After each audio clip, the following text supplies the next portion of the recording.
Underlayment should always be used over all surfaces or subfloors before installing the new floor.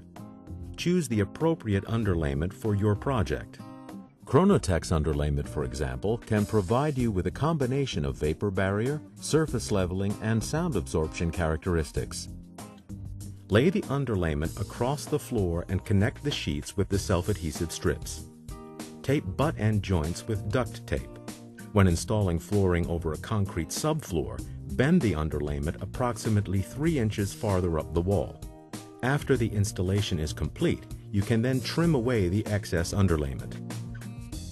Before laying the floor, door casings and frames should be undercut to accommodate the heights of the floor and underlayment. Later on, cut a plank to the required shape and slide it into place.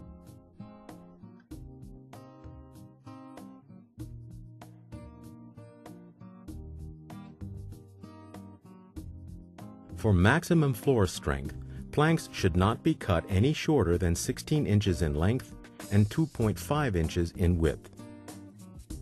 Kronotex flooring can be laid starting with a folded plank in the first row and a partial width plank in the last row. If the end plank to be installed in any row is less than 16 inches, you will need to shorten the first plank in the row.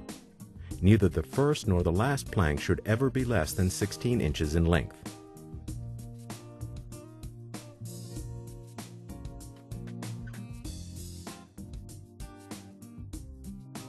A Kronotex flooring system always works from your left to the right side of the room.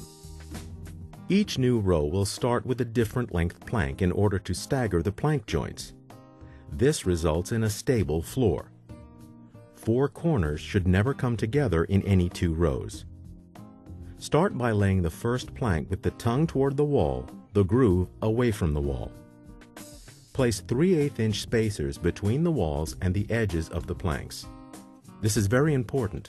Make sure they are 3/8 of an inch. Lay down the remaining planks that will make up the first row. Do not connect at this time. To install the first plank of the second row, angle the tongue side of the new plank into the groove of the plank in the first row, then lower into place. Now, lower the second plank of the second row into the first and second planks of the first row. Slide the planks together. Use a Kronotex tapping block with a hammer to close any gaps to ensure proper installation and a tight fit. Here's a tip.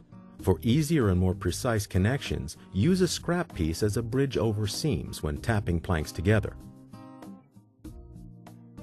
Remember to stagger the joints to enhance the strength of the floor. To determine the length of the end planks, measure the distance between the wall and the top edge or decorative face of the last plank installed. Make sure you subtract 3/8 of an inch from your cut mark to allow for expansion. When the last pieces of a row are put into place, you can achieve a tight connection using the Kronotex pull bar. To minimize waste, leftover cut pieces can be used to start the next row. For leftover planks to be usable, they must be at least 16 inches in length.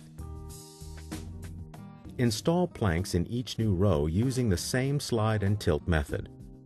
Measure and cut as necessary at the end of each row. Continue the process of laying your floor row by row, always proceeding from left to right.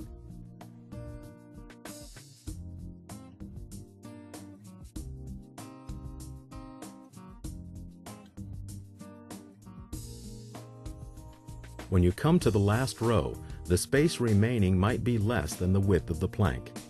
This will require cutting the final row of planks lengthwise to fit. To do this, measure the distance between the next to last row and the wall. Cut the final row of planks to fit, remembering to remove an additional 3/8 of an inch for expansion. Install the final row of planks using the same method as the previous row. Make sure there is room for spacers. For doorways, cut planks into the required shape and slide into place under the door. Finish your floor with Kronotex molding. Your next step: stand back and enjoy the view.